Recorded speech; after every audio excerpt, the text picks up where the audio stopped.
بسم اللہ الرحمن الرحیم نحمده ونصلی علی رسولہ الکریم اما بعد فاعوذ باللہ من الشیطان الرجیم بسم اللہ الرحمن الرحیم والفجر ولیال عشر والشفع والوتر۔ حضرات سامعین، ذو الحجہ کا مہینہ شروع ہو چکا ہے۔ یہ مہینہ اور بالخصوص اس کے جو پہلے 10 دن ہیں یہ انتہائی عظمت اور فضیلت والے ہیں۔ ان دنوں کی عبادت اللہ رب العزت کو بہت محبوب ہے، پسند ہے۔ ان دنوں میں عبادت کرنے والوں پر اللہ تبارک و تعالی خوش اور راضی ہونے کے ساتھ ساتھ بخشش اور نجات کا پروانہ عطا کرتے ہیں اور گناہوں سے پاک صاف فرما دیتے ہیں۔ حضرات مفسرین فرماتے ہیں کہ سورۃ الفجر کی یہ جو آیات ہیں، اللہ تبارک و تعالی نے اس کے اندر اسی مہینے کے پہلے 9 دن اور 10 راتوں کی قسم اٹھائی ہے۔ ولیال عشر سے مراد 10 راتیں ہیں۔ اسلامی سال کا آخری مہینہ ہے۔ عربی قواعد کی روح سے مختلف طریقے سے اس کی ادائیگی کی جاتی ہے۔ اسے ذو الحجہ بھی کہہ سکتے ہیں، ذو الحجہ بھی ہے، ذی الحجہ اور ذی الحجہ، چاروں طرح ٹھیک ہے۔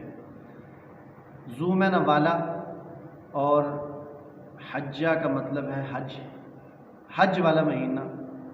سب مسلمان تقریباً جانتے ہیں کہ اس مہینے میں ارکان اسلام میں سے حج کی ادائیگی مسلمان اللہ کے گھر میں، حرم میں، مکے میں، بیت اللہ میں جا کر حج کے جو ارکان ہیں، وقوف عرفہ ہے، مزدلفہ، منا، سعی، طواف، قربانی، وہ بجا لاتے ہیں۔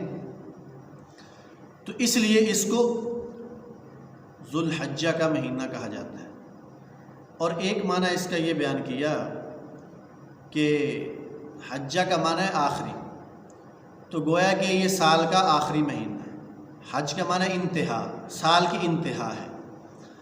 در حقیقت یہ اسلامی مہینہ ایک مسلمان کو جھنجھوڑتا ہے کہ تیری زندگی کا جو سال محرم الحرام سے شروع ہوا تھا، اب یہ جو مہینہ ہے یہ سال کی انتہا کا مہینہ ہے۔ اب پورا سال تو نے اللہ کی فرما برداری کس قدر کی، کتنے اعمال کیے، کتنی سرکشیاں کی، نافرمانیاں کی، احکامات توڑے، تو یہ مہینہ جھنجھوڑنے کا مہینہ ہے، محاسبے کا مہینہ ہے، اپنے آپ کو محاسبے میں لانا، کٹہرے میں لانا، اپنے آپ کا حساب کتاب لینا، اس کا مہینہ ہے۔ اگر عبادات کی، اعمال کی، احکامات کی پابندی کی توفیق ہوئی سال بھر تو اللہ تبارک و تعالیٰ کا شکر ادا کیا جائے، اور اگر خدا نخواستہ سستی ہوئی، کاہلی ہوئی، گناہ ہوئے، نافرمانیاں ہوئیں، اللہ کی ناراضگی کے کام ہوئے، تو سچے دل سے توبہ کی جائے، آہوزاری کی جائے۔ اور اللہ تبارک و تعالیٰ نے اس کے لیے ان دنوں میں ہمارے لیے بڑی فضیلت رکھی۔ فضیلت کی کئی صورتیں ہیں۔ ایک صورت تو یہ ہے کہ اللہ تبارک و تعالیٰ خود قسم اٹھا رہے ہیں، اور اللہ تعالیٰ اپنے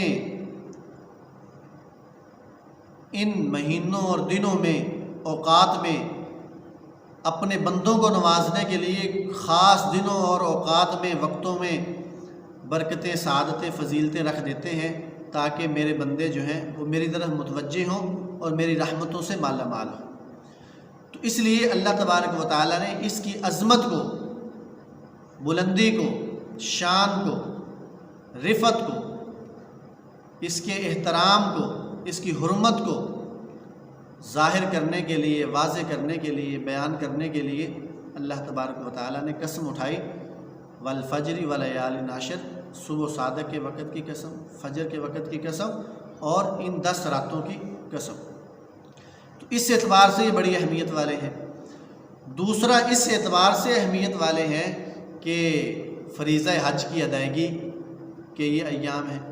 پھر اس اعتبار سے بڑی عظمت والے ہیں کہ مسلمان شاعر اسلام میں سے قربانی کا جو عظیم عمل ہے وہ ان دنوں میں کرتے ہیں۔ پھر اس اعتبار سے بڑی فضیلت والے ہیں کہ اللہ تبارک و تعالیٰ قرآن پاک میں فرماتے ہیں ان عدۃ الشہور عند اللہ 12 شہرا فی کتاب اللہ یوم خلق السماوات والارض منها 4 حرم۔ جب سے زمین و آسمان کو پیدا فرمایا اس وقت سے ہی شمار کے اعتبار سے، گنتی کے اعتبار سے ہم نے 12 مہینے شروع فرمائے۔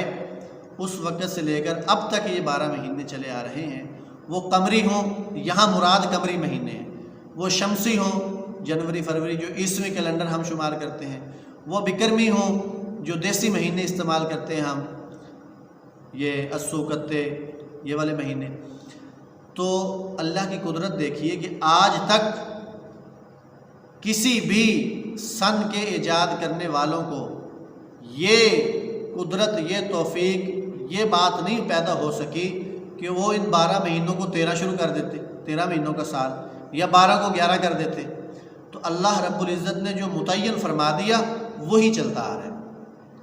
اب ان قمری مہینوں کی بات ہے، یہ جو قمری مہینے ہیں یہ مسلمان کی جو شریعت کے اعتبار سے زندگی ہے اس کے لیے بہت اہم ہے۔ عید الفطر ہے، عید الاضحیٰ ہے، لیلۃ القدر ہے، شب برات ہے، جمعۃ المبارک کا دن اللہ رب العزت نے فضیلت والا عطا فرمایا مسلمانوں کو۔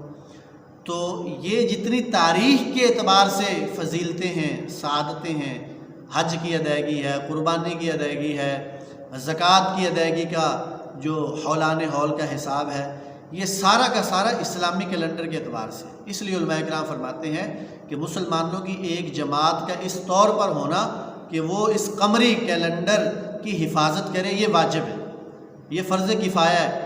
اگر کوئی بھی اس کا اہتمام نہیں کرتا پھر پوری امت گنہگار ہے۔ تو اس لیے ہم چاند کا اہتمام کرتے ہیں، ان تاریخوں کا اہتمام کرتے ہیں۔ تو اللہ تبارک و تعالیٰ نے اپنے بنائے ہوئے ان مہینوں میں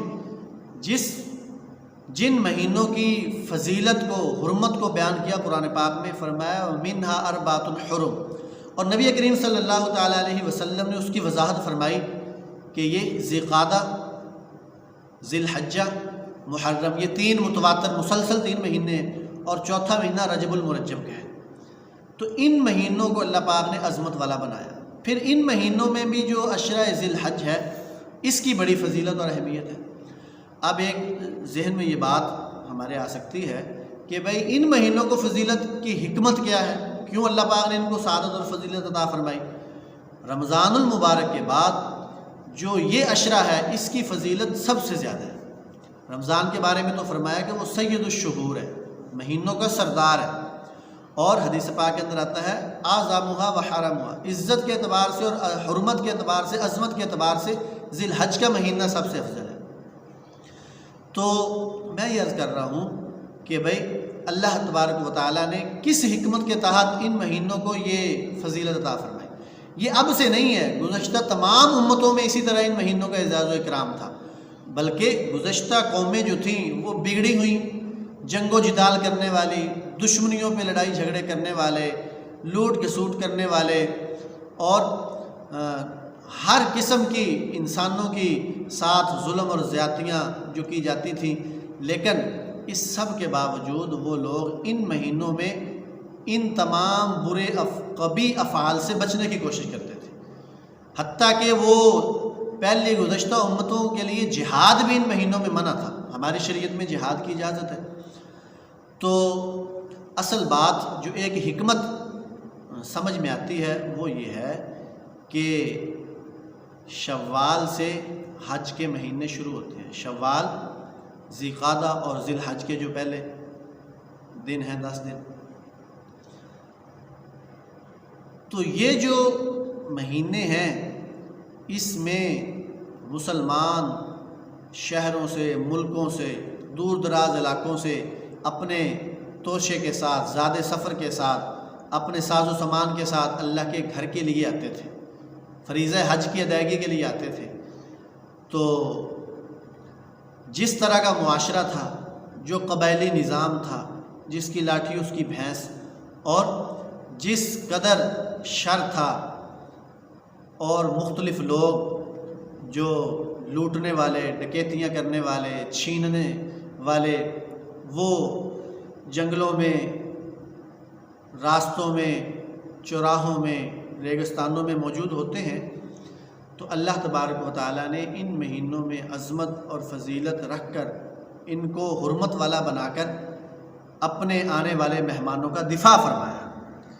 جو ذی القعدہ اور شوال میں سفر شروع کرنے والے لوگ، تاکہ ان کو کوئی لوٹ نہ سکے، ان کے مال کی حفاظت ہو، تو گویا کہ ذی القعدہ سفر حج کا مہینہ، اور ذی الحج ادائیگی حج کا مہینہ، اور محرم الحرام حاجیوں کے واپسی کا مہینہ، تو واپسی پہ بھی ان سے کوئی ساز و سامان نہ چھینے۔ اور عام طور پر رجب المرجب کے اندر لوگ عمرہ کیا کرتے تھے، تو اس لیے اللہ تبارک و تعالیٰ نے رجب کو بھی حرمت فضیلت عطا فرمائی، تاکہ عمرے میں جانے والے لوگ ان کے بھی مال جان کی